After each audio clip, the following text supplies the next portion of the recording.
Es la hora de la pastela, irse a la cama y ver qué pega. Es la hora de la pastela, irse a la cama y ver qué pega. Hola, bienvenidos a la segunda temporada de La Hora de la Pastela. Y vamos a comenzar dedicando esta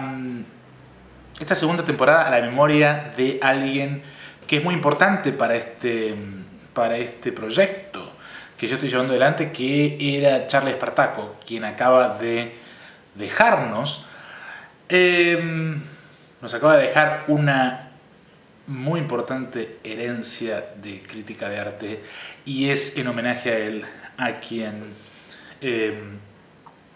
vamos a realizar esta segunda temporada. Empezamos con el proyecto de Belleza y Felicidad, es decir, saltamos de los años 80 que estábamos investigando para meternos de lleno en la contemporaneidad, en los 2000. Y vale la pena decir que a fines de los años 90, Cecilia Pavón, Fernanda Laguna y Gabriela Begermann fundaron la galería editorial Belleza y Felicidad, que, según voy a plantear, constituyó el comienzo de lo que podríamos llamar un proceso de reorganización del arte argentino en torno de lo banal, lo cotidiano, lo bajo, la minucia, y que de una forma sigue en una línea recta hacia su total mercantilización en el barrio joven de Artebá y en su vertiente, si se quiere, más snob, en la galería Miau Miau de Mariano López Seoane. De algún modo, lo que me interesa plantear acá es cómo, si bien el proyecto de Belleza y Felicidad se metamorfosea en una serie de galerías, como por ejemplo la galería Turrito o Mite, en realidad plantea un modo de aproximación a la producción artística que creo que va a ser muy interesante y nos permite además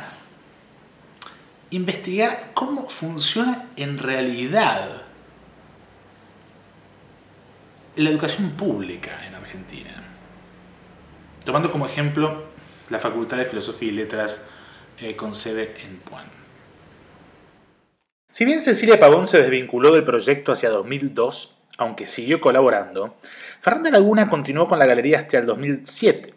Por su parte, Gabriela Begermann acompañó el proyecto desde su revista Nunca Nunca Quisiera Irme a Casa, aparecida en 1997.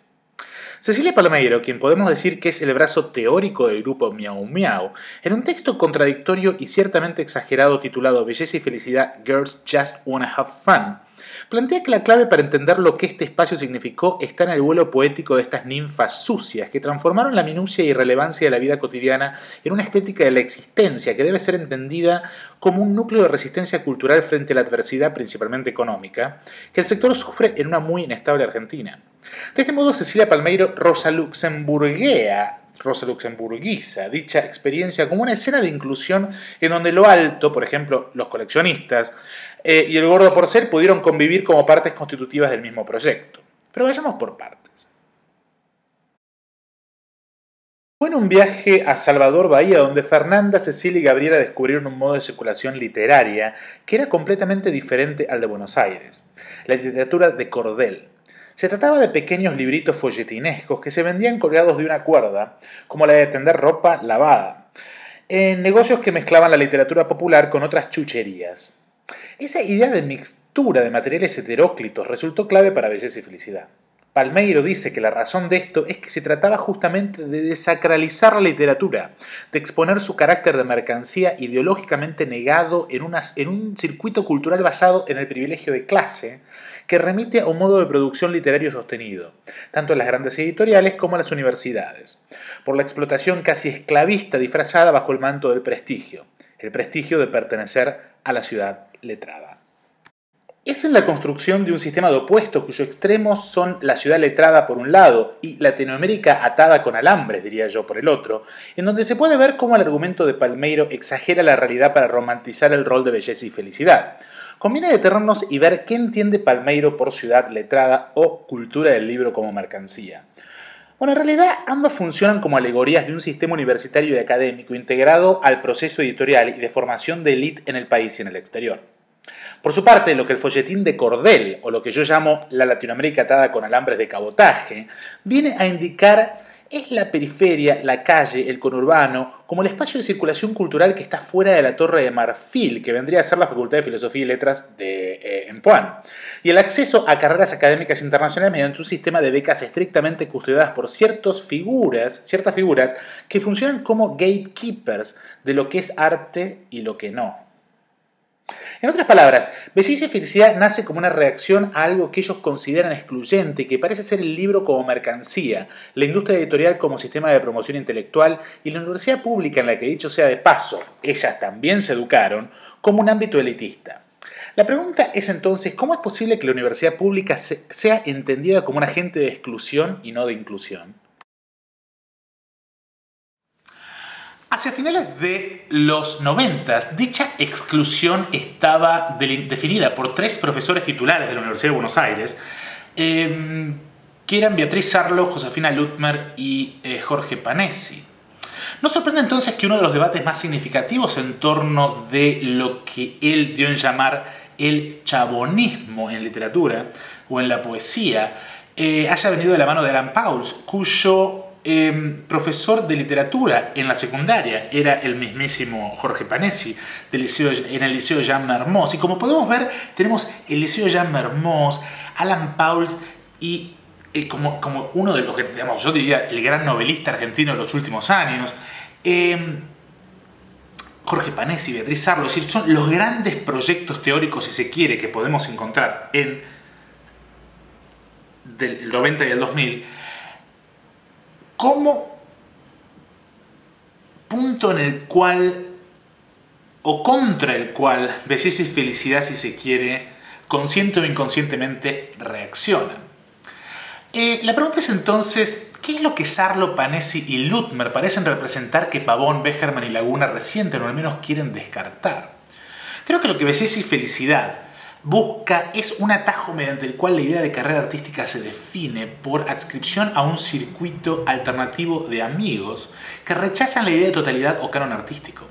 Esto es algo que es trasladado a la noción de arte que rechaza la disciplina y abraza el ready-made y el amateurismo como atributo de lo que es arte y lo que no.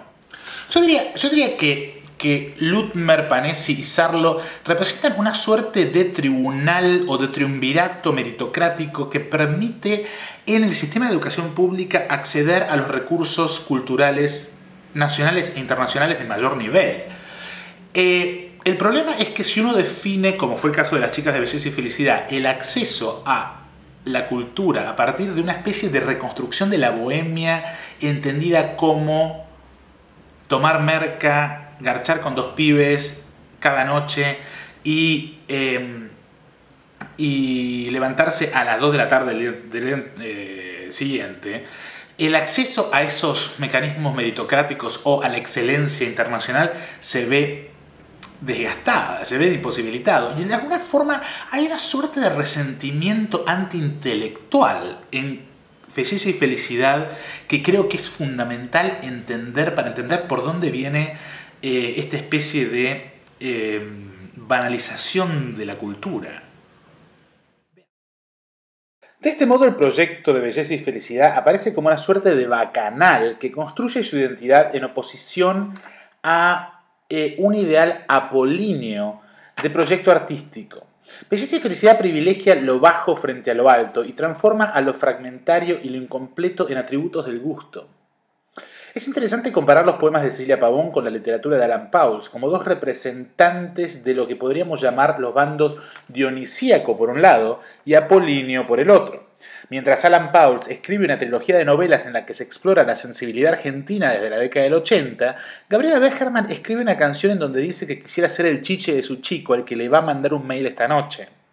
Mientras Cecilia Pavón celebra la menstruación como un algo en sí mismo relevante a pesar de su carencia de significado, Alan Pauls construye un discurso de totalidad en donde los personajes de sus novelas devienen alegorías del ser argentino.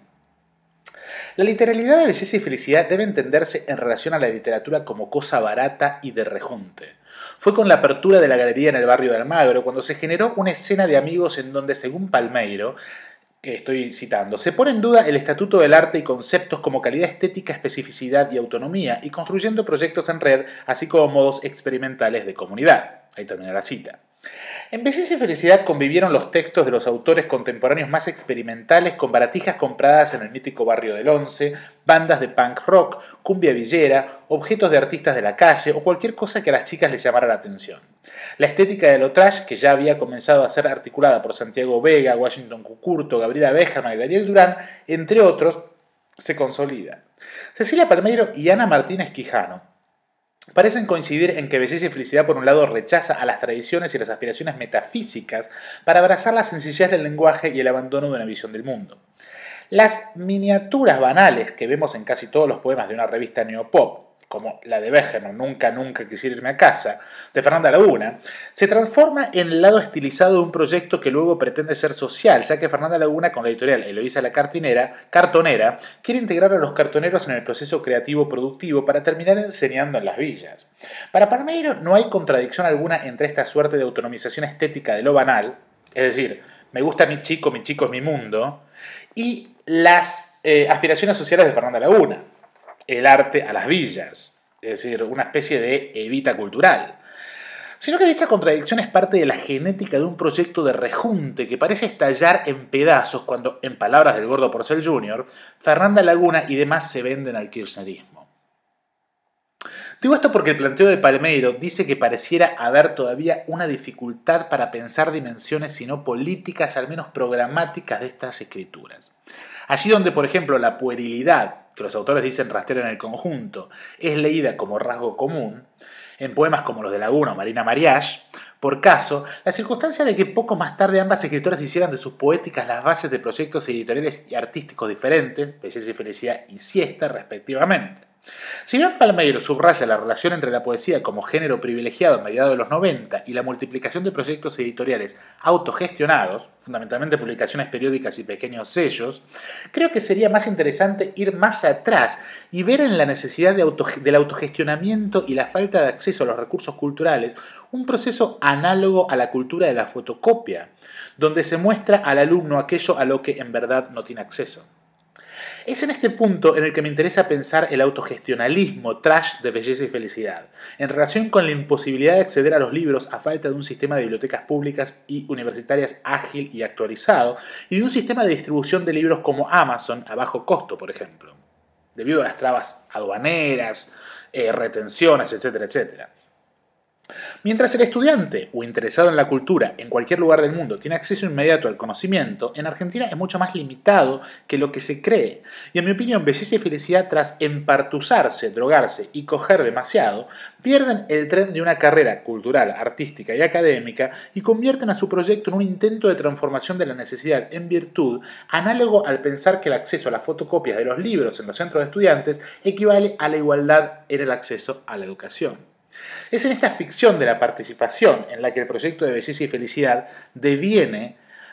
una estética de la banalidad ready-made, de cabotaje. Esta es la introducción y la semana próxima vamos